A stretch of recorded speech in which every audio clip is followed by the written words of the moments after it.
আপনি বাঙালিকে হাইকোর্ট দেখাচ্ছেন যে না ওনার সাজা হয়ে গেছে, মুক্ত হবে না। সাজা হলে যদি মুক্ত না হয়, তারেক জিয়া মুক্ত হলো কি করে? তার তো 9 বছর সাজা ছিল।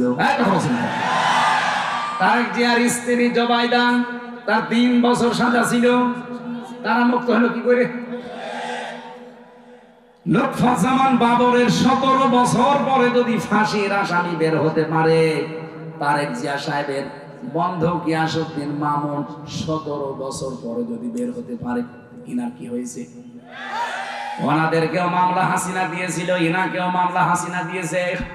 ওনারা যদি সব একটা একটা করে বের হয়ে মুক্ত জীবনে থাকতে পারে, আজহারুল ইসলামকেও মুক্ত জীবনে কালকে দেওয়া লাগবে। কালকে ডেট আছে, আবার আমরা চাই সে যেন মুক্ত জীবনে আসে। চান না আপনারা?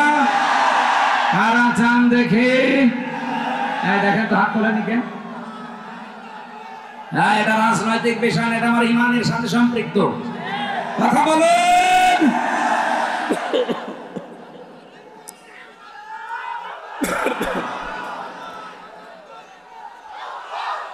আলহামদুলিল্লাহ, ঠিক আছে।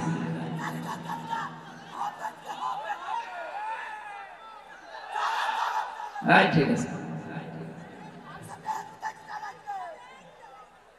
ঝিনাইদহবাসী,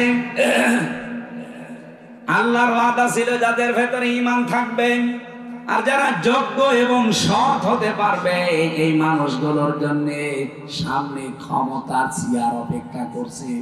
এটা যদি আল্লাহ নিজে বলতে পারে যে আমি বললে রাজনীতি হয় কোন কায়দায়? আর আমি তো অ্যাডভার্টাইজ করছি, আসল রাজনীতি করছে কে? ওনারা কিছু বলতে পারে, যত দোষ আমার নরম পেয়েছে। এই জন্য সালেহ শব্দটা অনেকে আমরা উল্টা পাল্টা বুঝি, মনে করি না বিশাল জুব্বা গায়ে দিয়ে এই যে এরকম জুব্বা, শুধু 24 ঘন্টা চোখ বন্ধ করে জিকির করবো, দুনিয়ার কোনো খেয়াল রাখবো না, হয়ে গেল। কে বলেছে আপনাকে? আপনাকে যোগ্যতা অর্জন করা লাগবে। মুসা আলাইহিস সালামের জামানায় তাদেরকে যদি আল্লাহ চেয়ারে বসাতে পারে, এই হাজার হাজার বছর পরে উম্মতি মুহাম্মদী আমাদেরকে আল্লাহ পারবে না? আল্লাহর ওয়াদা কখনো মিথ্যা হয় না, হবেও না ইনশাআল্লাহ। এই জন্য আমি যে কথাটা নিয়ে শুরু করেছিলাম, এই কোরআনে কারীম শুধুমাত্র মুসলমানদের জন্য না, আর মানুষকে আল্লাহ সম্মান দিয়েছেন শুধু মুসলমানদেরকে না, মানুষ যারা তাদেরই সম্মান আছে। অথচ দুঃখজনক হলো সত্য, আজ 54 বছর মানুষ যারা তাদের সম্মান নিয়ে সবচেয়ে বেশি সিলিমিলি খেলা হয়েছে। আরে 15 বছর তো আরো বেশি। বলেন তো, সম্মানিত মানুষদেরকে সবচেয়ে বেশি অসম্মান করা হয়েছে এই 15 বছর। এর আগেও হয়েছিল কম বেশি, কিন্তু এই 15 বছর আবার সীমা ছাড়িয়ে গেছে। আলেমদের নামে যারা ধর্ষণ মামলা দেয়, মাওলানা মামুনুল হক, আল্লামা সাইদি, তার জীবনের শেষ মামলা ছিল ধর্ষণ মামলা। ওর যে মেয়ে লোককে সাজিয়ে নিয়ে এসেছিল পিরোজপুর থেকে, অ্যাডভোকেট তাজুল ইসলাম জিজ্ঞাসা করছে, মেয়ে মাওলানা সাইদি ধর্ষণ করেছে তোমাকে? জি হ্যাঁ। তোমার জন্ম কত সালে? 1975 সালে। ধর্ষিতা হয়েছে কত সালে? 1971 সালে। অ্যাডভোকেট তাজুল ইসলাম ওই দিনই বলেছিল, মাননীয় আদালত পয়েন্টটা একটু লেখেন, এর জন্ম 75-এ, ধর্ষিতা হয়েছে 71, ওটাকে মুহের জগতে। ওই দিনই তো মামলা ঢিসমিস হয়ে যাওয়ার কথা। এত হবে না কেন? করবে কি করে? রায় তো একজনের, উনি যা বলবে তাই হবে, আর বাকিগুলো সব লোক দেখানো। কি ট্রাইব্যুনাল বানিয়েছে লোক দেখানোর জন্য, বিচারপতি লোক দেখানো। বিচারপতি যার নাম কালামানি কে মানুষের ভেতরে পড়ে না, এই জন্য আল্লাহ ওর বিসি উড়িয়ে দিয়েছে।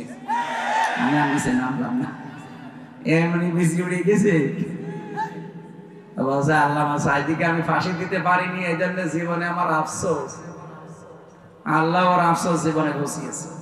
কথা বলে না কেন?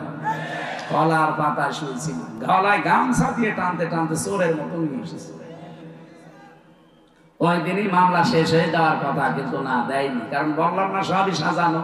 আর এই সাজানো জিনিসে এখনো এটিএম আজহারুল ইসলাম যদি থাকে জেলখানায়, আপনি বিবেকের কাছে প্রশ্ন আসে না আপনার? তার যে 3টা সাক্ষী, একটা 6 মাইল দূর থেকে, একটা 3 মাইল দূর থেকে, একটা 1.5 মাইল দূর থেকে, ওরা কি যন্ত্র দিয়ে দেখেছিল ওই সময়? হ্যাঁ, আমি এখানে মাঠের ওই মাথা দেখতে পারছি না, আরো 6 মাইল দূর থেকে দেখলো ও কি লাগিয়েছিল চোখে। আর সেই সাক্ষীর উপরে ভিত্তি করে আপনি ফাঁসি দিয়ে দিলেন। এই সবগুলো হাসিনার তপ্পু, ওর সাজানো, সবগুলো কি সব ওর সাজানো। আমি নিজে ভিকটিম, আমি নিজে জানি না, আমার উপরে দিয়েছিল, সব সাজানো। বাড়ির থেকে তুলে নিয়ে গেল, অথচ বলছে না ওনারা নিয়েছে আমরা চোর হাঁস থেকে, পুরোটা মিথ্যা কথা। তার মানে আমি নিজে যখন টের পেয়েছি আমি একটা ছোট মানুষ। বলেন তো এই মুহূর্তে, এই যে আগস্টের 5 তারিখে কত মানুষকে আপনারা মেরে ফেলেছেন বিভিন্ন জায়গায়। ঝিনাইদহ একটা টাঙিয়ে রেখেছিল। সারা বাংলাদেশে কম বেশি বিভিন্ন জালেমদের বাড়ি ঘর ভেঙেছে, কেউ আগুন লাগিয়েছে, 32 নম্বর 33 নম্বর হয়ে গেছে, হয়নি? বলেন না কেন? এ 32 33 হয়তো না, ওই যে খালি উস্কানি দেয়। এই জন্য আল্লাহ আযাবুল বুলডোজার নাযিল করে। কি আযাব? আযাবুল বুলডোজার। আবার উস্কানি দেবে আর এক আযাব নাযিল হবে। এই জন্য ভালো আছেন ওখানে ভালো থাকেন। 14টা ব্রিফকেস নিয়ে গেছেন, ওটা তো কিয়ামত পর্যন্ত খেলেও শেষ হবে না। না আমি তো সব বলছি, বানিয়ে বলছি, সব দলিল আছে। এই জন্য উস্কানি আর দেবেন না ওখান থেকে, তাহলে এদেশে দেখা যায় আবার অনেক কিছু নাজিল হয়ে যাবে। কারণ আযাবুল বুলডোজার এটাকে আমরা নাজিল করেছি, নাজিল হয়েছে। এই আযাবুল বুলডোজার দিয়ে বহু মানুষের বাড়ি ঘরে 15.5 বছরে মাটির সাথে মিশিয়ে দিয়েছে অনেকে। এই যে সাতক্ষীরা, চাঁপাইনবাবগঞ্জ, চট্টগ্রাম, আপনি যে দেখেন বাড়ি ঘর গুলো মাটির সাথে একেবারে, মনে হচ্ছে এখানে কেউ বাসই করতো না। আল্লাহ সেইটার শোধ মনে হয় এই ফেব্রুয়ারির 5 তারিখে নিবে। আবার কেউ যেন ঝামেলা করবেন না। যে কথাটা বলার জন্য পর্যন্ত নিয়ে আসলাম, রব্বুল আলামিন আমাদেরকে কোরআনে কারীমের এই মাহফিলে যাদেরকে নিয়ে এসেছেন, আমি যেটা বোঝাতে চাচ্ছিলাম এখান থেকে, আল্লাহ রাব্বুল আলামিন আমাদেরকে কোরআনে কারীমের এই অনুষ্ঠানে নিয়ে এসে সালেহ শব্দের ব্যাখ্যা থেকে পর্যন্ত এসেছিলাম। নেককার হওয়ার জন্য এখন থেকে যোগ্যতা অর্জন করার দরকার আছে না নেই?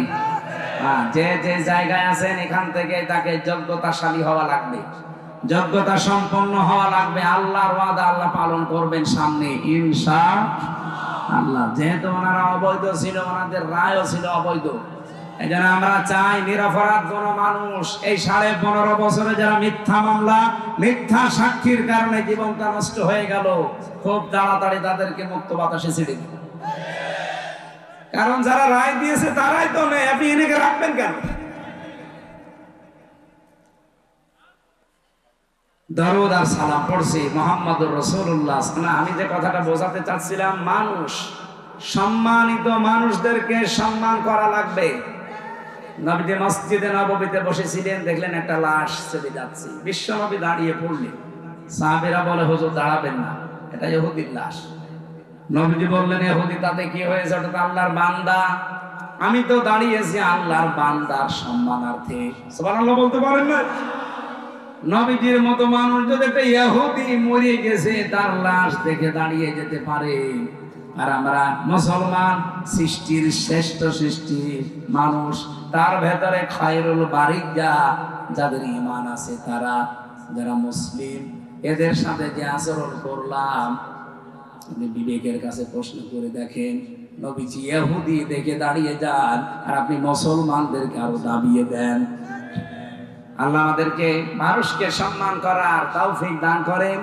আগামী থেকে আল্লাহর এই শ্রেষ্ঠ সৃষ্টি আশরাফুল মাখলুকাত মানুষের সম্মান নিয়ে কেউ যেন সিনিমিনি খেলতে না পারে, সেই পথগুলো সব বন্ধ করা লাগবে। এক কথা বলেন না কেন? দরুদ সালাম পাঠ করার মাধ্যমে আজকের তেলাওয়াতকৃত আয়াত সূরা জুমার 71 নাম্বার 72 নাম্বার আয়াত আমরা পড়েছি। কিছু তথ্য এর ভেতরে আছে, আমরা তাফসীর আকারে কথা বলবো ইনশাআল্লাহ। সূরা জুমার কোন সূরা? বলেন বলেন। 75টা আয়াত আছে। জুমার শব্দের শাব্দিক অর্থ ধাক্কা দেওয়া। কি দেওয়া? এই শুনেই বোঝা যাচ্ছে যে এর ভেতরে কোনো তালগোল আছে।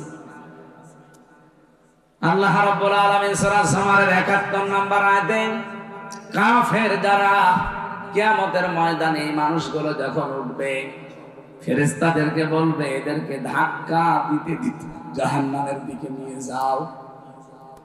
এখান থেকে কিছু প্রমাণ আমরা পেয়েছি।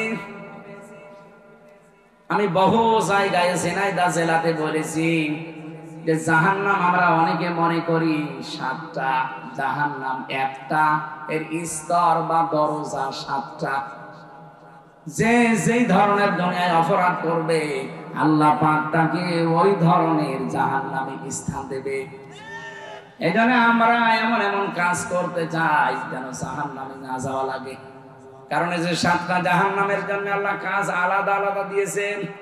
এই ৭টা জাহান্নামের দরজা যেগুলো আছে, যে যে ধরনের অপরাধ করবে আল্লাহ ওই স্তরে তাকে পৌঁছাবে। আজকের যে আলোচনা প্রথম নাম হচ্ছে লাহা সাবাতু আবওয়াব লিকুল্লি বাবিম মিনহুম জুজউম মাকসুম। রব্বুল আলামিন বলেন, এটা সূরা হিজরের ভেতরে আছে ৪৪ নম্বর আয়াতে। আল্লাহ বলেন জাহান্নামের দরজা ৭টা। কয়টা? যে যে ধরনের অপরাধ করবে তার জন্য ওই অংশটা আল্লাহ রেখে দিয়েছেন। আপনি এখন দেখেন তো আপনি কোন অপরাধে আছেন আর আপনি কোন স্তরে যাচ্ছেন, কোন দরজা দিয়ে আল্লাহ আপনাকে প্রবেশ করাবে। এই যে পেছনে যে কলেজ, এখানে 1 থেকে খালি ইন্টার আর ডিগ্রি, এখানে 2টা ক্লাস পড়ানো হয়, অথচ ক্লাসরুম দেখেন কতগুলো আছে। ইন্টারে মনে হয় 2 বছর আছে, ডিগ্রিতে 3 বছর, অন্তত 5 বছর তো 5টা ক্লাসরুম আছে। কলেজ কয়টা এখানে ক্লাসরুম? যে যে ক্লাসে পড়ে ও ওই দরজা দিয়ে প্রবেশ করে দিয়ে বসবে। আপনি পড়েন ক্লাসে, ইন্টারে ফার্স্ট ইয়ারে, ডিগ্রির একেবারে ফাইনাল ইয়ারে যে বসে আছেন, আপনি কিছু বুঝবেন? স্যার লেকচার দেবে, আপনি আন্দাজে হা না করবেন, কিছু বুঝবেন না। কারণ ওই জায়গায় বসতে হলে এখন আপনাকে 5 বছর পড়া লাগবে। কথা বলে না কেন? রব্বুল আলামিন এইটা জানিয়েছেন লিকুল্লি বাবিম মিনহুম জুজউম মাকসুম। দুনিয়াতে যে যে ধরনের অপরাধ করবে তার জন্য ওই স্তরটা আমি আল্লাহ অংশ বিশেষ ঠিক করে রাখলাম। আজকে প্রথমটা শুরু হচ্ছে জাহান্নাম। এটা একটা দরজার নাম। এটা কি? এ দরজা আল্লাহ কাদেরকে দেবেন?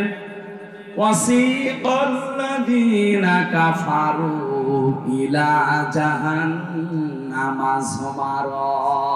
এটা কি বলেন তো? দরজা জাহান্নাম। এই দরজার নাম কি? জাহান্নামের আরো দরজার নাম আছে হাবিয়া, হুতামা, লাজা, সাইর, সাকার, জাহিম আর জাহান্নাম। কয়টা? 7টা। বলেন বলেন। এর প্রথম নম্বরের দরজার নাম জাহান্নাম, এর নামই জাহান্নাম। এই দরজা দিয়ে যে মানুষগুলো প্রবেশ করবে আল্লাহ বলেন এখানে দিয়ে হবে কাফেরদের। কাদের? কাফেরদেরকে ফেরেশতারা ধাক্কা দিতে দিতে বলবে সামনে যা। সামনে যেতে যেতে একেবারে জাহান্নামের গেটে যখন যাবে তখন আল্লাহ জাহান্নাম, এদিকে তাকান, আমি এটা জেলখানা যাওয়ার পরে বুঝেছি। আচ্ছা, এর আগে বুঝেছিলাম এইভাবে না, জেলখানা যাওয়ার পরে বুঝেছি। হাত্তা ইযা জাউহা ফুতিহাত আবওয়াবুহা ফাকাল। আল্লাহ পাক বলেন ওরা যখন ধাক্কা খেতে খেতে জাহান্নামের গেটে যাবে তখন জাহান্নামের গেট খোলা হবে। তার মানে জাহান্নামের গেট সবসময় বন্ধ। সবসময় কি? কিন্তু জান্নাতের কথা পুরা কোরআনে যেখানে পাবেন, যে 2 আয়াত পরে আছে, ওয়াসিকাল্লাযীনা তাকাউ রাব্বাহুম ইলাল জান্নাতি যুমারা। দুনিয়াতে যারা তাকওয়া অবলম্বন করে, রবকে ভয় করে দুনিয়ার জীবন চালাবে, এই মানুষগুলোকে আমার আল্লাহ ফেরেশতাদেরকে দিয়ে ধাক্কা দেবে। কিন্তু এই ধাক্কা পুলিশের ধাক্কার মতো না, এই ধাক্কা বন্ধুর ধাক্কার মতো। পুলিশও ধাক্কা দেয় আসামিকে, বন্ধুও বন্ধুকে ধাক্কা দেয়। 2 ধাক্কা আকাশ আর পাতাল আলাদা। বন্ধু যতই করে ধাক্কা মারুক এর ভেতরে একটা ভালোবাসা আনন্দ আছে, আর পুলিশ যত আসতেই মারুক এর ভেতরে ঘৃণা আছে, রাগ আছে। জাহান্নামের ফেরেশতারা যাদের ধাক্কা দেবে, ও ধাক্কা যত আসতেই দিয়ে অপমানিত মনে হবে। আর জান্নাতের ফেরেশতা ধাক্কা যদি নাও দেয়, আর যত জোরেই দেয় না কেন, আপনার কাছে বন্ধুর আদরের ধাক্কার মতো মনে হবে। হাত্তা ইদা জাওহা ওয়া ফুতিহাত, আগের আয়াতে ওয়া নেই, পরের আয়াতে ওয়া আছে। জেলখানায় যে বুঝলাম কি বললাম জানো, এই যে ফতিহাতের আগে ওয়া নেই, ফতিহাতের আগে ওয়া আছে। জাহান্নামের ক্ষেত্রে নেই, জান্নাতের ক্ষেত্রে আছে। আল্লাহ বলেন এই মানুষগুলো ধাক্কা খেতে খেতে যখন জাহান্নামের গেটে যাবে, জাহান্নামের গেট তখন খোলা হবে। তার মানে এর আগে কি, আরো জোরে বলেন। আর জান্নাতি মানুষগুলো যখন ধাক্কা খেতে খেতে জান্নাতের গেটে যাবে, ও জান্নাতের গেট তাদের জন্য আগেই খোলা থাকবে। জান্নাতের গেট কখনো বন্ধ থাকে না, ও সব সময় ওপেন। আর জাহান্নামের গেট কখনো ওপেন থাকে না, সব সময় বন্ধ। আপনি জেলখানা গুলো দেখেন, সিনাইতে আছে জেলখানা আছে, জেলা কারাগার, ও 24 ঘন্টা তালা লাগানো। কিছু বের করলে তখন তালা করে বের করে সঙ্গে সঙ্গে আবার তালা লাগিয়ে দেয়। কথা বলে না কেন? এটা জাহান্নামের একটা উদাহরণ। এই জেলখানা গুলো, ওয়াজআলনা জাহান্নামা লিল কাফিরিনা হাসীরা, কাফেরদের জন্য আমি আল্লাহ জাহান্নামকে কারাগার বানিয়েছি। জাহান্নাম কি বলেন বলেন? হ্যাঁ, মুমিনের জন্য দুনিয়া হচ্ছে কারাগার, দুনিয়া সিজনুল মুমিন ও জান্নাতুল কাফির। এই পৃথিবীটা মুমিনদের জন্য কারাগারের মতো, জেলখানার মতো, আর কাফেরদের জন্য বেহেশতের মতো। কারাগার যত আরামের জায়গা হোক, কোনো কাজ নেই, কাম নেই, শুধু খাওয়া আর ঘুমানো, তারপরও মানুষ ওখানে অসুস্থ হয়ে যায়। এই কথা বলেন না কেন? কোনো শান্তি ওর ভেতরে নেই। 24 ঘন্টা মানুষের টেনশন লেগেই থাকে, অথচ কোনো কাজ নেই, কাম নেই, খালি খাবেন আর ঘুমাবেন। একটাই সমস্যা, আপনি মন মতো কিছু করতে পারবেন না, যা করবেন ওদের অর্ডার মতো। এই জন্যই কারাগারে ভালো লাগে না। মুক্ত জীবন মানুষের ভালো লাগে, যদিও কষ্ট করা লাগে, কারণ এখানে আমি স্বাধীন, আমার মন চাচ্ছে এখন চুয়াডাঙ্গা যেতে, আমি চলে গেলাম। আর কারাগারে যারা আছে, 40 বছর পড়ে আছে ঝিনাইদহ কারাগারে, ও কি মন চাইলে চুয়াডাঙ্গা যেতে পারবে? বলেন। আল্লাহ পাক বলেন যে মানুষগুলো কাফের, এদেরকে ধাক্কা দিতে দিতে জাহান্নামের গেটে নেওয়ার সঙ্গে সঙ্গে দেখবে জাহান্নামের দরজা বন্ধ। এরা গেটে যাওয়ার পরে খুলে দেওয়া হবে। খুলে দেওয়ার পরে কি হবে জানো? ওখানে যিনি দায়িত্বে আছেন, মালিক, দারওয়ান, ফেরেশতা, এই জিজ্ঞাসা করবেন, আলাম ইয়াতিকুম রাসূলুম মিনকুম ইয়াতলুনা আলাইকুম আয়াতি রাব্বিকুম। তোমাদের কাছে কোন নবী রাসূল যায়নি, কোন আলেম ওলামা যায়নি, নবীর ওয়ারিসরা যায়নি, উত্তরাধিকারীরা যায়নি, তারা আল্লাহর আয়াতগুলো তেলাওয়াত করে তোমাদের শোনায়নি? এখানে আয়াতি, এটা বহু বচন। এই এদিকে তাকান। আয়াত মানে কিন্তু শুধু কোরআনের আয়াত না, কি ইতিহাস আল্লাহর আয়াত। এই যে আসমান জমিন, এগুলো আল্লাহর আয়াত, এগুলো আয়াত না? এখানে নবীওয়ালা কাজ যারা করবে, তাদের প্রথম কাজ হবে ইয়াতলু আলাইহিম আয়াতিনা, তারা তেলাওয়াত করে শোনাবে আল্লাহর আয়াত। এই আয়াত মানে শুধুমাত্র কোরআনের আয়াত না। তাফসিরে হাক্কানি মুফাসসির লিখেছেন, এই আয়াত মানে আল্লাহর নিদর্শন, এই আয়াত মানে আল্লাহর সৃষ্টি, এই আয়াত মানে ইতিহাস। ইতিহাসও আল্লাহর আয়াত। এই জন্য আল্লাহ ইতিহাসের কসম দিয়েছেন, আল আসরি, ইতিহাসের কসম, কারণ এটা নীরব সাক্ষী। আজ বহু আলেম ওলামা, বহু দিনের দায়ী, এদেশে যারা ইসলাম মানতে চায় না, অবাধ্য আল্লাহর বান্দা যারা, তাদেরকে আমরা বিভিন্ন ইতিহাস শোনাই, বিভিন্ন আয়াত নিদর্শন গুলোর গূঢ় তথ্য, নিগূঢ় তথ্য গুলো নিয়ে এসে বলি যে আল্লাহর এগুলো আয়াত। এই যে আমাদের 3.5 হাত বডির ভেতরে আল্লাহর আয়াত নিদর্শন আছে না নেই? বলেন বলেন। এগুলো দিয়ে মাঝে মাঝে আপনাদেরকে আমরা বোঝাই। এই যে মাথার ভেতরে কতগুলো জিনিস আল্লাহ আমাদেরকে দিয়ে রেখেছেন, ফ্রন্টাল লব, অক্সিপিটাল লব, প্যারাইটাল লব, টেম্পোরাল লব, মোটর কর্টেক্স, সেন্সরি কর্টেক্স, এরপরে বাক শক্তি সহ প্রায় 70টা জিনিসে মাথার ভেতরে, প্রতিটার সাথে তার সেট করা আছে। অফিয়ান ফসিকুম আফালা তুবসিরুন, নিজের দিকে তাকাও, কোন দিকে তাকানো লাগবে না। মানুষ যদি শুধু নিজের এই 3.5 হাত বডির দিকে একটু তাকায়, এখানে কম্পিউটার ভিডিও যদি আপনি শুধু এই মাথা থেকে শুরু করে পা পর্যন্ত এই যে একটা চামড়া দিয়ে ঢাকনা দেওয়া আছে, এই চামড়াটা তুলে ফেলেন, দেখেন কত তার, কত রগ দেখা যায়। বিজ্ঞান জানিয়েছে রগগুলো যদি একটা একটা করে পাশাপাশি সাজানো যায়, 12.5 কিলোমিটার একাধারে চলে যাওয়া যাবে। একটু নিজের দিকে তাকাও, আফালা তুবসিরুন, এরপরও কি তোমরা দেখো না? তোমাদের সামনে কি তারা আমার আয়াতগুলো তেলাওয়াত করে শোনায়নি? আমরা তো ওই আয়াতগুলো নিয়ে আসি। আয়াত হিসাবে হয়তো আল্লাহর বিভিন্ন নিদর্শনের কথা বলা হয়, আয়াত হিসাবে ইতিহাস থেকে শিক্ষা নেওয়ার জন্য বলা হয় যে বহু মানুষ এই ইতিহাস হয়ে আছে, আপনারও ইতিহাস হয়ে থাকবেন যদি অবাধ্য হয়ে যান। কিন্তু অনেক মানুষ দেখি না, এই আয়াত থেকে শিক্ষা নেওয়া দূরের কথা, আরো বৃদ্ধি বাড়ে। বলেন বলেন, রব্বুল আলামিন বলেন ওয়ায়ুনযিরুনাকুম লিকা ইয়াউমিকুম হাদা, তারা তোমাদেরকে সতর্ক করেনি, ভয় দেখায়নি। এই যে এই দিন সম্পর্কে, যে এই দিন হাজির হওয়া লাগবে আমি আল্লাহর কাছে সাক্ষাতে।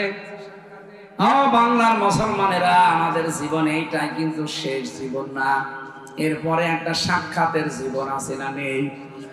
আরো জোরে বলেন, ওয়াত্তাকু ইয়াওমান লা তাজসি নাফসুন আন নাফসিন শাইআ ওয়ালা ইউকবালু মিনহা শাফাআতু ওয়ালা ইউখাযু মিনহা আদলু ওয়ালা হুম ইউনসারুন। বলেন আল্লাহু আকবার। আয়াতটা আমি সূরা বাকারায় দুইবার পেয়েছি, আমি যতটুকু বুঝেছি আয়াতটা, রব্বুল আলামিন বলেন ওই দিনকে ভয় করো যেদিন কেউ কারো কোনো উপকার করতে পারবে না এবং কারো পক্ষ থেকে কোনো সুপারিশ কবুল করা হবে না। কিছু দিতে চাইলে সেটা আপনার পক্ষ থেকে নেওয়া হবে না। কিয়ামতে আমি আর হাবিব সাহেব দুইজনে উঠলাম, আল্লাহ যদি বলে যে দুইজনের হিসাব হবে, দেখা যাচ্ছে ওনার জীবনে কোনোদিন নামাজ পড়ে না। না আসলে বসেন, আমি যদি বলে রব্বুল আলামিন খুব ভালোবাসতাম, জীবনে নামাজ ওর নেই, তাতে কি, আমার তো নামাজ আছে, আমি দিয়ে দিলাম। আল্লাহ বলেন না, এটা হবে না। এমনকি টাকা পয়সা ওর নেই, আমার ছিল, আমার টাকা পয়সা সব আমি ওর জন্য আপনাকে দিয়ে দিলাম। আল্লাহ বলেন এইটা হবে না। ইবাদত দিয়েও হবে না, অর্থ দিয়েও হবে না, এর নাম আলা ইউকবালু মিনহা শাফাআ। এমনকি যদি ওর জন্য আমি সুপারিশ করি আল্লাহর দরবারে, আল্লাহ বলেন তাও কবুল হবে না। আলা ইউখাযু মিনহা, তোমার পক্ষ থেকে ওর ব্যাপারে কোনো কিছু গ্রহণ করা হবে না। এজন্য দুনিয়ায় কার জন্য আমরা কি করছি, একটু বিবেকটা খাটানি জায়গায়। আপনার স্ত্রীর জন্য, আপনার ছেলে মেয়ের জন্য, মা বাবার জন্য, তারা আরামে থাকবে, তারা একটু হাসি খুশিতে থাকবে, আনন্দে থাকবে, ভালো মন্দ খেয়ে থাকবে, এই দিকে তাকিয়ে হাজারো মানুষ কিন্তু অবৈধ কাজ করে। এক কথা বলে না কেন? আল্লাহর কসম করে বলছি, আমি নিজে জেলখানায় গিয়ে আমি এটা আরো বেশি বুঝেছি যে দুনিয়ায় কেউ কারো না, যা আছে পৃথিবীতে সবগুলো একটা ধোঁকা আর সবগুলো স্বার্থের পাগল। আমি যেমন হালকা বুঝেছি, এটা যেন বুঝটা আরো গাঢ় হয় এবং সবার ভেতরে আল্লাহ যেন তৈরি করে। আমার ম্যাডাম যদি আজকে দেখে যে আমি মারা গেছি, এ বাড়ি যাওয়ার সময় যখন মরে গেলাম অ্যাক্সিডেন্ট করে, আমার মনে হয় একটা রাত আমার ম্যাডাম আমাকে আর পাহারা দেবে না, বলবে না জিন আসবে, দরকার নেই, 3-4 জন নিয়ে আসেন একসাথে পাহারা দেই। পাহারা দিল সকালবেলা হতে হতে বলবে না উপরে আর রাখবেন না, কারণ আজরাইল বাড়ি চিনে ফেলবে, তাড়াতাড়ি মাটির নিচে দিয়ে দেন। মাটিতে দেওয়ার পরে কি শেষ? দেখবেন এবার তার কান্না দেখে কে? এটা রেকর্ড হচ্ছে, এমনকি লাইভ চলছে, ম্যাডাম দেখতেও পারে, দেখুক, কপালে যা আছে হবে। 2-3 দিন দেখবেন কান্না কাটি করে পাগল হয়ে গেছে। 7 দিন হয়তো খাওয়া দাওয়া একেবারে হালকা করে দেবে, শুকিয়ে যাবে। 4 মাস 10 দিন পরে ওর বাবা আর মা দুইজন মিলে আমার বাবা মাকে বলবে আর কতদিন এভাবে চলে না, মেয়ে দিয়ে দেন, বিয়ে চলে যাবে। 4 মাস 10 দিনের ভেতরে দেখবেন আর একজনের সাথে বিয়ে দিয়ে দেবে। মাত্র 6-7 দিন সংসার যদি হয়, ও ম্যাডাম নিজেই ওর শ্বশুরের কাছে বাবার কাছে কল দিয়ে বলবে আব্বা খুব ভালো কাজ করেছে, হামজা তো আর কি এবার যা দিয়েছে হামজার চাইতে 100 গুণ ভালো। কি কথা বলছেন? এটা কি বলবে না বলবে না? অথচ এর খুশির জন্য, এর ছেলে মেয়ের খুশির জন্য, আমার মা বাবার খুশির জন্য আমি ডান হাত বাম হাত দেখি না, বাবা শাহজালাল সব হালাল। এটা বন্ধ করা লাগবে। কিয়ামতের দিন এই বউ আপনাকে সুপারিশ করতে চাইলেও করতে পারবে না, টাকা পয়সা দিয়ে হোক, নেকির কাজ দিয়ে হোক, এমনকি নামাজও যদি দিতে চাই বলে না, হবে না। এই দিন সম্পর্কে তোমাদেরকে কেউ সতর্ক করেনি, এই যে সতর্ক করছি তো এই কারণে। কুল্লামা উলকিয়া ফিহা ফাউজুন সাআলাহুম খাযানাতুহা আলাম ইয়াতিকুম নাযীর ক্বালু বালা ক্বাদ জাআনা নাযীর ফাকাযযাবনা ওয়া কুলনা মা নাযালাল্লাহু মিন শাইইন। এই মানুষগুলোকে যখন জাহান্নামের একটা জায়গায়, সংকীর্ণ কোন জায়গায় যখন ফেলে দেওয়া হবে, জিজ্ঞাসা করা হবে কি কেন আসলে এখানে, সামিরে এই জাহান্নামে কেন আসলে? কেউ কি সতর্ক বাণী শোনায়নি? ওরা বলবে শুনিয়েছে, শুনতাম আর মাথা ঝোলাতাম আর বাড়ি যাওয়ার সময় মনে মনে করতাম ও বেটা মিথ্যা কথা বলে। এরকম চরিত্রের মানুষ দেশে নেই? হ্যাঁ, কথা বলে না কেন? এগুলো আছে, এই জন্যই তো আমাদের কোনো উপকার হয় না। তাছাড়া এই দেশের মতো কোরআনের প্রচার পৃথিবীর কোন দেশে হয় না। এত প্রচার হওয়ার পরও আমরা দেখছি ফল সব জিরো হয়ে যাচ্ছে।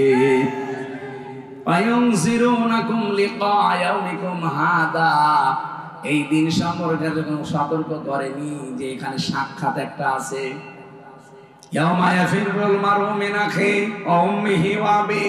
কিয়ামতে আগে পালাবে মানুষের কাছ থেকে তার ভাই, তার মা, তার বাবা। উম্মিহি শব্দের ব্যাখ্যায় পড়লাম, এক একটা সন্তান একটা নেকির জন্য তার মায়ের পা ধরে থাকবে 500 বছর। কত? 500 বছর পরে ওর মুখের উপরে লাঠি দিয়ে বলবে দুনিয়ায় আমার বিয়ে হয়নি, ছেলে পাবো কোথায়? এরকম একটা সাক্ষাতের দিন আমাদের সামনে কিন্তু উপস্থিত আসতেছে, হয়তো 2 দিন পরে, 2 দিন আগে। আমরা যেন কেউ পাগলামি না করি। যারা আছি আজকে থেকে পাগল ভালো হয়ে যাব। কি হয়ে যাব? আরো যারা বলেন পাগল ভালো হয়ে যাব। রাব্বুল আলামিন বলেন ক্বালু বালা ক্বাদ জা বালা ওয়ালাকিন হাক্কাত কালিমাতুল আযাবি আলাল কাফিরিন। ওরা বলবে হ্যাঁ এগুলো সব ঠিক ছিল, কিন্তু না, এখন আর কোনো কথা শোনা হবে না। কাফেরদের প্রতি আমি আল্লাহর আযাব এটা নির্ধারিত হয়ে গেছে, এটা এখন কার্যকর হবে। ইলা দুখুলু, তাদেরকে বলা হবে প্রবেশ করো, আবওয়াবা জাহান্নামা খালিদিনা ফিহা, এই জাহান্নামে আর চিরদিন এখানে থাকো। ফাবিসা মাসওয়াল মুতাকাব্বিরিন, অহংকারী যারা তাদের জন্য কত নিকৃষ্ট স্থান এইটা। বলেন নাউজুবিল্লাহ। এই কয়েকটা জিনিস এখানে জানলাম। জাহান্নাম নামে যে দরজাটা আছে, এই দরজা দিয়ে আল্লাহ তাদেরকে প্রবেশ করাবে যারা কাফের। যারা কি? বাংলাদেশে তো কাফের নেই। কাফের কারে বলে আমরা অনেকে জানি না, মনে করে আবু জেহেল শুধু কাফের ছিল আর কেউ নেই। কাফের শব্দের শাব্দিক অর্থ হচ্ছে অস্বীকার করা। ইসলাম আল্লাহ যেভাবে দিয়েছে কিয়ামত পর্যন্ত পরিপূর্ণ কিছু আপনি দিতে পারবেন না, তাহলে আপনি কাফের। ইসলাম থেকে কিছু বাদ দিতে পারবেন না, তাহলে আপনি কাফের। এই কথা বলছেন না কেন? আজ ইসলামের ভেতরে নতুন নতুন নিয়ম ঢুকিয়ে যারা বলে এটাও ইসলামের কি আরো জোরে, এই যে যারা বলে আলী বাবা, কেল্লা বাবা, ফতে বাবা, তাহলে নতুন করে আপনি জিকিরটা ইসলামের ভেতরে ঢোকালেন। নবীজির 63 বছরের জীবনে কোনোদিন কেল্লা বাবা, ফতে বাবা জিকির করেছে? এটা রেকর্ড হচ্ছে, সারা দেশে যাচ্ছে। এই জন্য বলছি ইসলামের ভেতরে নতুন কিছু যারা ঢুকিয়েছেন, আপনি নামের আগে মুফতি লিখতে পারেন, মাওলানা লিখতে পারেন, ডক্টর লিখতে পারেন, আজহারি মাঝহারি লিখতে পারেন, আপনি কাফের। যারা ইসলামে নতুন করে কিছু ঢোকাবে এরা কি? বলেন বলেন। এটা বাংলাদেশে আর ভারতে বেশি হচ্ছে। নতুন নতুন ইসলাম বানিয়ে আমরা প্রচার করছি যে এইটাও ইসলাম, অথচ আসল ইসলামের খবর নেই। আমরা যে বলেছিলাম যে রব হিসাবে যদি কেউ বলতে চান আমার রব আল্লাহ, দুনিয়ায় 5টা জিনিস আপনাকে মানায় লাগবে। 1 নম্বরে সৃষ্টিকর্তাকে, 2 নম্বরে রব হিসাবে আল্লাহকে মানা লাগবে প্রতিপালক হিসাবে, 3 নম্বরে রব হিসাবে মানা লাগবে আল্লাহকে রাজ্জাক হিসাবে রিজিকদাতা, 4 নম্বরে আপনাকে আল্লাহকে মানা লাগবে অভিভাবক হিসাবে, 5 নম্বরে আল্লাহকে মানা লাগবে আইনদাতা হিসাবে। এই 5টা যদি দুনিয়ায় মানতে পারেন, আপনি কবরে গিয়ে ফেরেশতারা বলবে মার রব্বুকা, আপনি অটোমেটিক বলে ফেলবেন রব্বি আল্লাহ। 2 নম্বরে যখন বলবে মা দীনুকা, তোমার দিন কি? দিন মানে জীবন ব্যবস্থা। দিন মানে কি? আমি জীবন চালিয়েছি কি কি দিয়ে? আমি যে টয়লেটে যেতাম দিন মেনে না, আব্রাহাম লিঙ্কনের নিয়ম মেনে, এইটাও কিন্তু আল্লাহ জিজ্ঞাসা করবে। কেউ যদি ডান পা দিয়ে টয়লেটে যায়, বাম পা দিয়ে বের হয়, এটা দিনের ভেতরে নেই, এটা ইহুদি খ্রিস্টানদের ভেতরে আছে। সুতরাং আপনি যদি এই নিয়মটা ফলো না করেন, বলতে পারবেন না দীনুল ইসলাম। কেউ যদি বলতে চায় কবরে যে আমার দিন ইসলাম, তাকে দুনিয়াতে 19টা বিষয় এই দিনের উপরে মেনে চলা লাগবে। কয়টা? আরো জোরে বলেন। 19টা বিষয় যদি দিনের উপরে আপনি থাকতে পারেন, কবরে যে বলতে পারবেন আমার দিন ইসলাম। 3 নম্বরে যখন বলবে মান হাজার রাজুল, এই লোকটা কে ছিল? আপনি যদি বলতে চান হাজা নাবিয়ুনা মুহাম্মাদুর রাসূলুল্লাহ সাল্লাল্লাহু আলাইহি ওয়াসাল্লাম, মাস্ট বি আপনাকে বিশ্ব নবী আদর্শ হিসাবে মানা লাগবে। জীবনের চাইতে তাকে বেশি ভালোবাসা লাগবে, জীবনের প্রতিটি ক্ষেত্রে অনুসরণ করা লাগবে। এক কথা বলেছেন এখন। এই যে আজকে রাখাল রাহা যারা আল্লাহর নবীকে গালি দিচ্ছেন, আমরা যে প্রোটেস্ট করছি এই কারণে। যদিও এখানে একটা ষড়যন্ত্র লুকিয়ে আছে, ওরা চায় বিভিন্ন কায়দায় এই দেশকে অশান্ত করতে। একটু অশান্ত হলে ওরা বিশ্ব মিডিয়াকে দেখাবে মোড়লদের, এই দেখেন বাংলাদেশে জঙ্গি ভরে গেছে। আগস্টের 5 তারিখের পর থেকে ফেব্রুয়ারির 25 তারিখ পর্যন্ত প্রায় 27টা কাজ অলরেডি ওরা করে ফেলেছে। বিশেষ করে আমার দাদা বাবুরা 27 বার চেষ্টা চালিয়েছে এই দেশ যেন অস্থিতিশীল হয়, কিন্তু একটাও হালে পানি নেয়নি। সর্বশেষে রাখাল রাহাকে দিয়ে আল্লাহর নবীকে গালি দিয়েছে। ওরা মনে করেছিল আমরা মনে হয় খেপে গিয়ে ওকে মেরে ফেলবো, আর ওইটা ভিডিও করে বুশকে দেখাবে, বেলাওয়ারকে দেখাবে, ট্রাম্পকে দেখাবে, এই দেখেন বাংলাদেশে কি চলছে। তখন ট্রাম্প বলবে ঠিক আছে হাসিনা তুমি আবার যাও, আমরা যাতে মাতাল হলো তাহলে ঠিক আছে, ওই ওই ফাঁদে আমরা আর পা দেবো না। কথা বলি না কেন? আমরা দাবি জানিয়েছি সর্বোচ্চ, যারা নবীজিকে গালি দিয়েছে বা দেবে সামনে, কোনো কথা নেই, ফাঁসি দেওয়া লাগবে। এই কথা বলেন, এই দাবির পক্ষে আপনারা নেই।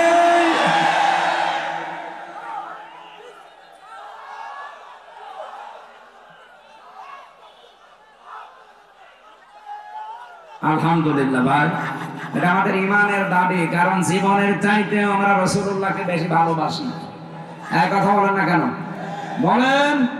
হ্যাঁ, আপনি আমাকে গালি দেন, আমার বাবাকে দেন, আমি কিছু বলবো না। আমার দাদারে দেন, দরকার টাকা দেবো, কারণ দাদা আমি দিই। আপনি গালি দেন, দরকার আমি টাকা দেবো, কিন্তু রাসূলুল্লাহকে গালি না। তাকে নিয়ে উল্টা পাল্টা ধারণাও যদি কেউ করে, দেশে এক কথা ফাইনাল কথা, ফাঁসি দেওয়া লাগে। তাছাড়া যদি দেশের মানুষ আইন হাতে তুলে নেয় না, আপনি কিন্তু কন্ট্রোল করতে পারবেন না। কথা বলেন না কেন? আপনি বলবেন কবরে যে হাজা নাবিয়্যুনা মুহাম্মাদুর রাসূলুল্লাহ, এমনি বলতে পারবেন? তার আদর্শটা মানা লাগবে, তাকে জীবনের চাইতে বেশি ভালোবাসা লাগবে। কথা বলেন ঠিক কি? আল্লাহ আমাদেরকে এই যে আসল দিন, যেটা এই দিন এখন আর নেই, দিন থেকে কেটে কেটে বাদ দিয়ে নকল জিনিস ঢোকাচ্ছে ইসলাম।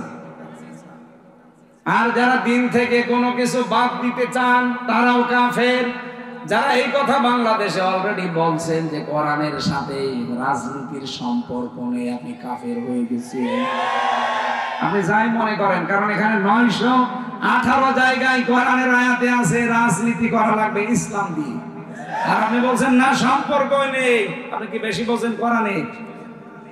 কোরআনের বিশেষজ্ঞ হাজার হাজার এই দেশে আছে, কয় তারা তো কেউ বলে না যে কোরআনের সাথে রাজনীতি সম্পর্ক নেই। যে যে বিষয়ে জানেন না ওই বিষয়ে মুখ খুলবেন না। বাংলাদেশে এই রোগটা এখন বেশি দেখছি, যে যেটা জানে না ওই বিষয়ে বেশি ফতোয়া দেয়। আরে ভাই, এর উপরে সারা জীবন কাটিয়ে দিলাম আমি। আমার এই ছোট্ট মাথায় 918 জায়গায় আমি কোরআন দিয়ে রাজনীতি করা লাগবে এইটা পেয়েছি, আর আপনি পানই না। আপনি তো শুদ্ধ করে সূরা ফাতিহা পড়তে পারেন না, আপনি পাবেন কি করে? আমার চাইতে বড় বড় মাথা যাদের, আমার মনে হয় মাথার ভেতরে আরো বেশি আয়াত পাবে যে কোরআন দিয়েই রাজনীতি করা লাগবে। এটা দিয়ে যতদিন রাজনীতি বাংলাদেশে না হবে, দুর্নীতি বন্ধ করা সম্ভব না। এটা দিয়ে রাজনীতি করেন যত রাজনৈতিক নেতা আছে বাংলাদেশে, আমি একেবারে ওপেন চ্যালেঞ্জ দিচ্ছি, যারা কোরআন দিয়ে রাজনীতি করেছে তারা মন্ত্রী হওয়ার পরেও 36 টাকা ফেরত দিয়েছে। মাওলানা মতিয়ার রহমান নিজাম, এক কথা বলেন এটা। আর যাদের কোরআনের রাজনীতি ছিল না, এই 15.5 বছরে তারা 620টা বাড়ি বানিয়েছে। ভূমি মন্ত্রী 620টা বাড়ি, আপনার আর বাড়ি লাগবে কত? আমার মনে হয় 6.5 মাস যদি থাকতো ও বাড়ি আরো 200 বানিয়ে ফেলতো। কথা বলেন। অথচ পরশুদিন মাওলানা মতিয়ার রহমান নিজামের বাড়ি দেখলাম এখনো চারিদিকে মাটি, উপরে টিন। সে মন্ত্রী ছিল, আপনি টের পাচ্ছেন? মন্ত্রণালয় চালানোর পরে 26 না 36 টাকা বেঁচেছিল, ওই টাকা ফেরত দিয়েছে। পৃথিবীর ইতিহাস পাল্টিয়ে দিয়েছে। আপনি আল্লাহর ওলি খুঁজে পান না, চলে যান সেই সিলেটে, চট্টগ্রামে। আল্লাহর ওলি তো ওইটা যে দায়িত্ব নিয়ে সুচারুরূপে পালন করতে পারে। আর এটা সবচাইতে বেশি পালন করে দেখিয়েছে এই বাংলাদেশে একামতে দিনের কর্মীরা। এর চাইতে তথ্য প্রমাণ আপনি আর কি চান বলেন? আপনি যে ওলি খুঁজে পান না, খালি গাছতলায় বসে হু হু করলে ওলি হয়?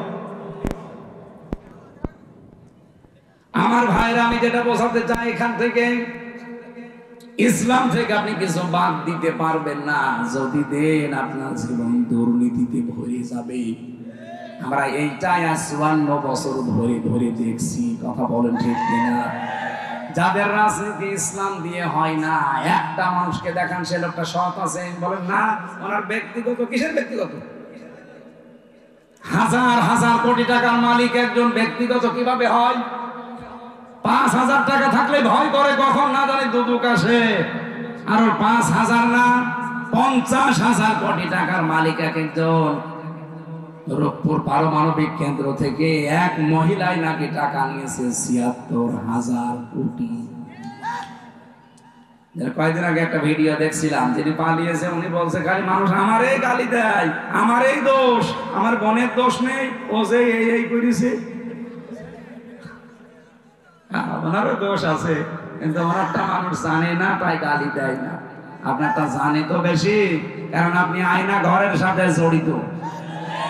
এই বাংলাদেশে কিয়ামত পর্যন্ত যেন আর আয়না ঘর কেউ বানাতে না পারে। কথা বলেন। এটা যে মানবতার সাথে কত মারাত্মক একটা কৌতুক। এর কারণে এর বউটা বিয়ে করতে পারে না, এর ছেলে মেয়ে জানে না যে আমি কাকে বাবা বলে ডাকবো। আমার মনে হয় এখনো পর্যন্ত যারা জালেমদের পক্ষে সাফাই গান, তারা আয়না ঘরে এখন বন্দি করে রাখা দরকার 10 বছর। দেখ কেমন লাগে। একটা উপন্যাস পড়েছিলাম ভার্সিটি থাকাকালীন, এর নাম হচ্ছে দেখ কেমন লাগে।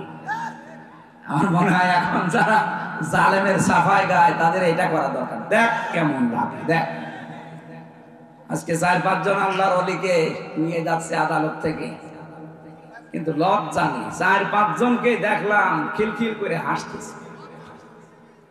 লজ্জা থাকলে হাসে এত অপমান হওয়ার পরে? অপমান তো এরা হয় না, কারণ এদের তো মান নেই। বলছে ধরব কান, যাই যাক মান, তাও হব না অপমান। একলা হোটেলের সামনে দিয়ে যাবার সময় দেখছে হোটেলের বয় ডাক দিয়েছে যে আসেন খেয়ে যান। ও মনে করছে ফ্রি খাবার, যে বলছে এই নিয়ে আয়, এই নিয়ে আয়, এই নিয়ে আয়, মন মতো খেয়েছে, টাকা না দিয়ে চলে যাচ্ছে। হোটেলের মালিক বলছে কি ভাই টাকা দেবেন না? কিসের টাকা? আপনার বয় তো বলেছেন যে খেয়ে যান, টাকা দেওয়া লাগবে তো বলে নাই, মন মতো খেয়েছি, টাকা না দেব না। বলছে টাকা যদি না দেন আপনার এমন অপমান করবো। বলছে করেন। জোতার মালা গলায় দিয়ে সারা শহর ঘোরাবো। বলছে ঘোরান। সারা শহর ঘুরিয়ে এনে দোকানের সামনে দাঁড়িয়ে বলছে এবার কি অপমান বোধ হয়? কিসের অপমান? মানুষ টাকা পয়সা খরচ করে এরকম সংবর্ধনা পায় না। হবে না এর এই যে কান ধর, কান ধরে 100 বার উঠবোস কর, খালি উঠবোস করে। আর বলছে কি এবার অপমান বোধ হয়? বলছে কিসের অপমান? আমার তো ব্যায়াম হচ্ছে। আমার মনে হয় এই যে শয়তান গুলো টাকা পাচার করতে করতে দেশ তারা ফোকলা বানিয়ে ফেলেছে, ওদেরকে আদালত কেন ফাঁসি দিলেও বলবে আমার গলায় কতটুকু আছে। লজ্জা নেই তো? সম্মানিত মা বোন যারা আপনারা এসেছেন, খাদিজাতুল কুবরা রাদিয়াল্লাহু তাআলা আনহা জীবনে এক ওয়াক্ত নামাজ পড়েননি, একটা রোজা রাখেননি, একটা টাকা তিনি দান সাদকা করেননি, যাকাত দেননি, জীবনে কোনোদিন একটা বারও হজ করেননি, একটা দিনও পর্দায় থাকেননি। কারণ এই বিধানগুলো সব তার ইন্তেকালের পরে নাযিল হয়েছে। কথা বুঝতেছেন? অথচ তার জন্য আল্লাহ নিজে জান্নাতে ঘর বানিয়ে সুসংবাদ পাঠিয়েছে জিবরাইলকে দিয়ে যে সালাম দাও আর জান্নাতের ঘর তাকে বলো যে আমি আল্লাহ বানিয়ে রেখেছি। একটা কারণ পেয়েছি পুরা জীবন করি, তিনি স্বামীর জন্য সব উজাড় করে দিয়েছেন। এই জন্য আশা করবো আপনিও আপনার স্বামীর জন্য সব করবেন, যদি জায়েজ হয় খাদিজাতুল কুবরার সাথে জান্নাতে যেতে পারবেন। সামনে যেহেতু রমজানুল মুবারক, একটা বছর পরে এই মাসটা ছায়া ফেলতে যাচ্ছে। ফামান শাহিদা মিনকুম আশ-শাহরা ফালিয়াসুমহু, তোমাদের ভেতরে কেউ যদি রোজার মাস পায় সে যেন অবশ্যই রোজা রাখে। রোজা রাখলে গ্যাস ভালো হবে, পেটের যে অসুখগুলো আছে এগুলো ভালো হয়ে যাবে ইনশাআল্লাহ। আমরা সামনে রোজা রাখবো এবং জাহান্নামের এই দরজা যেহেতু কাফেরদের জন্য খোলা, আমরা কাফের যারা আছি, কাফের কাকে বলে বোঝা গেছে? ইসলামে নতুন করে যারা কিছু দেবে তারা কাফের, ইসলাম থেকে যারা কিছু বের করে দেবে সেও কাফের।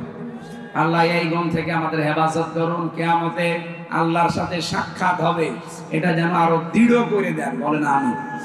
ওই যে সামনে যে গাড়ি আছে ওখানে আমার লিখিত বই আছে, মেয়েদের জন্য যাওয়ার সময় নিয়েছেন। আল্লাহুম্মা আমিন। লা ইলাহা ইল্লা আনতা সুবহানাক ইন্নী কুনতু মিনাজ জালিমিন। রব্বুল আলামিন, আরশ থেকে একটু তাকিয়ে দেখো, ঝিনাইদহ জেলার আব্দুর রউফ ডিগ্রি কলেজ ময়দানে হাফিজিয়া মাদ্রাসা কর্তৃক আয়োজিত এলাকার মানুষ এই জান্নাতের বাগানটা সাজিয়েছে। কোরআনে কারীমের কথাগুলো আমরা চাতক পাখির মতো শুনেছি, তুমি আমল করার সুযোগ করে দাও। এ মাহফিলে যদি সওয়াব দিয়ে থাকো, যিনি কিয়ামতে সুপারিশ করবে ওই নবীর রওজায় পৌঁছিয়ে দাও। আল্লাহ তাআলা এই মাহফিলের সম্মানিত সভাপতি জনাব আবুল হোসেনকে কবুল করো। আমাদের বিশেষ মেহমান এই কলেজের সম্মানিত অধ্যাপক ডক্টর হাবিবুর রহমানকে মঞ্জুর করো। আল্লাহ এই কলেজের শিক্ষক শিক্ষিকা, প্রিন্সিপাল, ভাইস প্রিন্সিপাল সহ ছাত্র ছাত্রী যারা এখানে লেখাপড়া করে এদের মেধা স্মৃতি খুলে দাও। মা বোন যারা এসেছে, মা বোনদেরকে খাদিজার মতো আয়েশার মতো বানিয়ে দাও। যে হাফিজিয়া মাদ্রাসার উদ্যোগে আয়োজন 10 জন কোরআনে কারীমের হাফেজ হয়ে গেছে, আল্লাহ মরণ পর্যন্ত সিনাই কোরআন ধরে রাখার সুযোগ দাও। এই মাদ্রাসার যত প্রয়োজন আছে আল্লাহ তুমি মিটিয়ে দাও। এলাকায় মানুষ যত কবরে আছে কবরগুলো জান্নাত বানাও। আল্লাহ তাআলা কিয়ামতের দিন যেন জাহান্নামের ফেরেশতারা ধাক্কা দিতে দিতে জাহান্নামে নিয়ে না যায়। ধাক্কা যদি খাওয়াই লাগে যেন জান্নাতের ফেরেশতাদের আমরা খেতে পারি, তৌফিক দাও। আগামীর দেশ তুমি কোরআনের হাতে তুলে দাও। ৫৬,০০০ বর্গ মাইল কোরআন দিয়ে চলছে, এটা দেখে মরার সুযোগ করে দিও আল্লাহ। কখন কার কাছে আজরাইল চলে আসে আমরা জানি না। এই ডাক বাংলা বাজারে যারা ব্যবসা বাণিজ্য করে আল্লাহ এদের ব্যবসা বাণিজ্য বরকত দিয়ে দাও। রব্বুল আলামিন যে ময়দানে কথা বলছি, এই ময়দানটা এই কলেজটা কিয়ামত পর্যন্ত জ্ঞানের জন্য, ইসলামের জন্য কবুল করে নাও। রব্বির হামহুমা কামা রব্বায়ানি সগীরা। ডক্টর হাবিব ভাই সে ছোটবেলায় তার বাবাকে হারিয়েছে, আল্লাহ তার বাবাকে কবরে মাফ করে দাও, তার মাকেও ক্ষমা করে দাও। তার স্ত্রী সন্তানাদি 2টা ছেলে দিয়েছো, আল্লাহ তাদেরকে মেধা স্মৃতি করে দাও। তার 2টা সন্তানকে তুমি সুস্থ বানিয়ে দাও। 3টা বছর জালেমের জেলখানায় আমি অসুস্থ হয়ে পড়েছি, আল্লাহ তুমি আমাকে শেফায়ে কামেলা আজেলা নসিব করো। বারাকাল্লাহু লানা ওয়া লাকুম ফিল কোরআনিল আযীম। মরণ আসলেই যেন পড়তে পারি লা ইলাহা ইল্লাল্লাহু মুহাম্মাদুর রাসূলুল্লাহ।